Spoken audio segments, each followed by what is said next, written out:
The dread of the audit notice arrived on a Tuesday, a stark white envelope that threatened to dismantle the carefully constructed financial fortress I had spent years of my life building.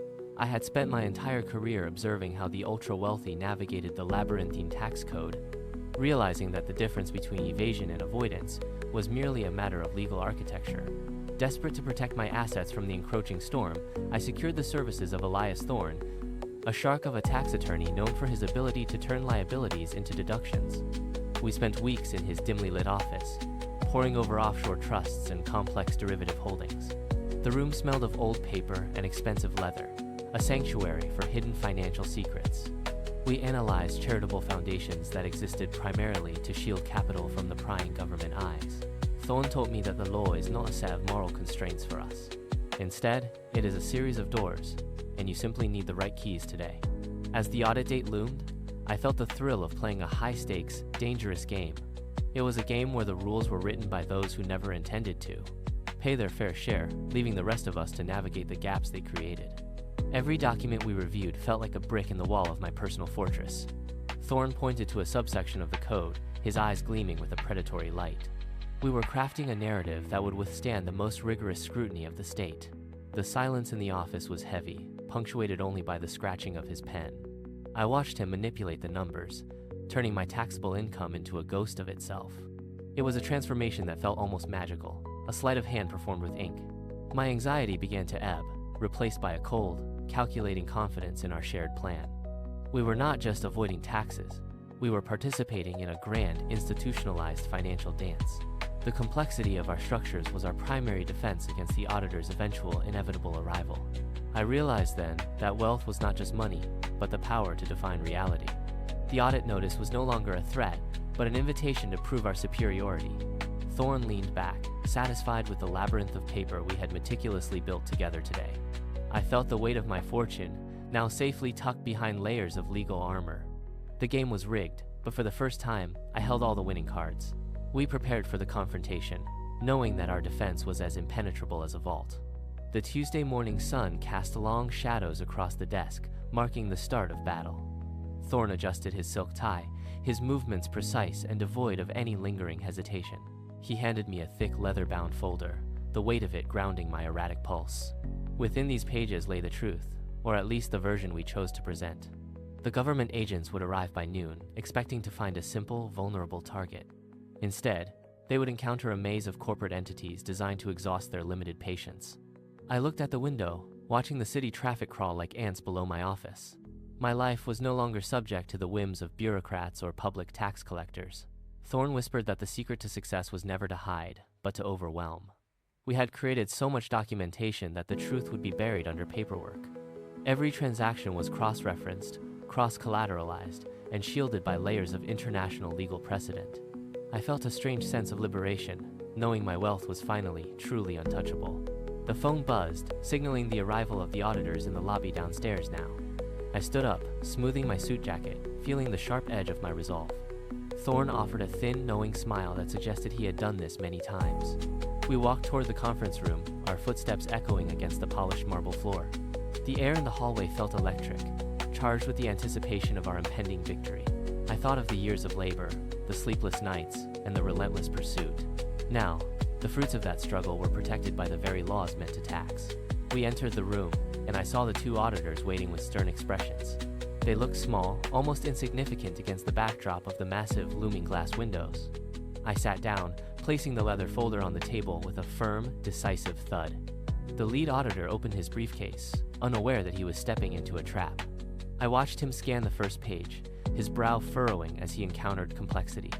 Thorne leaned forward, his voice a smooth, practiced instrument of calm, professional legal authority.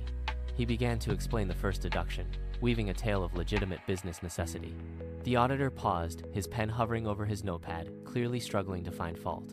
I suppressed a smirk, knowing the next 1,000 pages would only deepen his confusion. The game was in motion, and the outcome was already decided in our favor.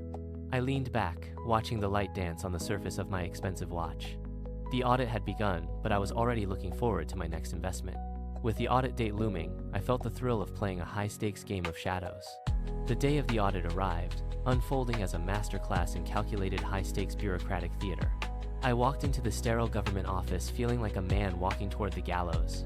Elias Thorne remained perfectly composed, carrying a heavy briefcase filled with documents meant to baffle. These papers would confuse even the most seasoned agent, turning simple questions into complex riddles. As the auditor began to pick apart my returns, Thorne stepped in with surgical precision. He systematically dismantled every accusation, pivoting to obscure tax code subsections with practiced, cold ease. These maneuvers transformed my aggressive tax avoidance into a series of perfectly legal, clever actions. We presented a narrative of strategic investment and charitable intent to the skeptical government official. This story made my previous tax filings appear not only compliant but remarkably, almost patriotic. The auditor, clearly overwhelmed by the sheer complexity of the structures we had carefully built, slowly retreated from his initial hostility, his eyes glazing over as he studied our charts. Thorne spoke with the confidence of a man who owned the very laws he cited. I watched the agent struggle to find a foothold in the dense, impenetrable legal forest. Every objection was met with a counter-argument that seemed to vanish into thin, legal air. By the time we left the office, the audit was officially closed with no changes. I had successfully walked the razor's edge between illegal evasion and perfectly legal tax avoidance. Emerging into the bright afternoon sunlight, I felt my wealth remained entirely and safely intact. I walked away with a newfound understanding of the system's inherent and deeply hidden fragility. The fortress I built was not just standing, it was reinforced by the law itself. Thorne nodded once, a silent acknowledgement of our victory in this strange, high-stakes legal game. We walked toward the parking lot, leaving the sterile office and the confused agent behind. The city skyline loomed ahead, a testament to the capital that I had successfully protected. I realized then that the rules were designed to be bent by those with keys. My confidence surged, knowing that the labyrinth of the tax code was now my playground. The fear that had gripped me on Tuesday had completely evaporated into the cool air. Thorne lit a cigarette, his face impassive as he looked out over the busy street. We had navigated the storm and come out on the other side completely unscathed today. The audit was merely a test, and we had passed it with flying, golden colors. I felt the weight of my assets, now shielded by layers of complex, impenetrable paper. The game was far from over, but I knew I had the ultimate winning strategy. Thorne turned to me, his shark-like grin suggesting that there were always more doors ahead. I looked at the briefcase, now holding the keys to my continued, vast financial success. The system was not a cage, but a series of opportunities for the truly prepared. I breathed in the city air, feeling the power of my protected, untouchable, vast fortune. The audit was a memory, a minor hurdle in the grand design of my life. I understood the architecture of wealth now, and it was beautiful in its cold complexity. We reached the car, the engine humming to life with a low, powerful, steady growl. The city felt different now, as if I could see the hidden gears turning everywhere. I was no longer just a player, I was a master of the legal architecture. My pulse finally slowed, returning to a rhythm of calm, calculated, and absolute serenity. The streets seemed to bow before the weight of the capital we had just secured.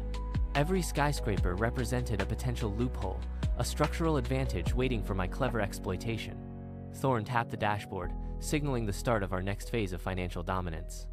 I watched the pedestrians, oblivious to the invisible currents of wealth shifting around them. They lived by the rules, while I had learned to dance between their rigid lines. The briefcase on the seat beside me felt lighter, its contents now mere artifacts of victory. We merged into the heavy traffic, moving like a predator through the urban landscape. No longer did the government feel like a threat, but rather a necessary, cumbersome backdrop. I checked my reflection in the window, seeing a man transformed by his own audacity. The legal battle had sharpened my senses, making me hyper-aware of every financial nuance. I realized that true power lies in the ability to manipulate the system's own complexity. Thorne began discussing the next offshore entity, his voice a steady, rhythmic, hypnotic drone. I listened intently, absorbing every detail of the plan to further insulate my growing empire. The horizon glowed with the setting sun, casting long shadows over my vast protected assets. I felt invincible, shielded by the very laws that were meant to keep me contained.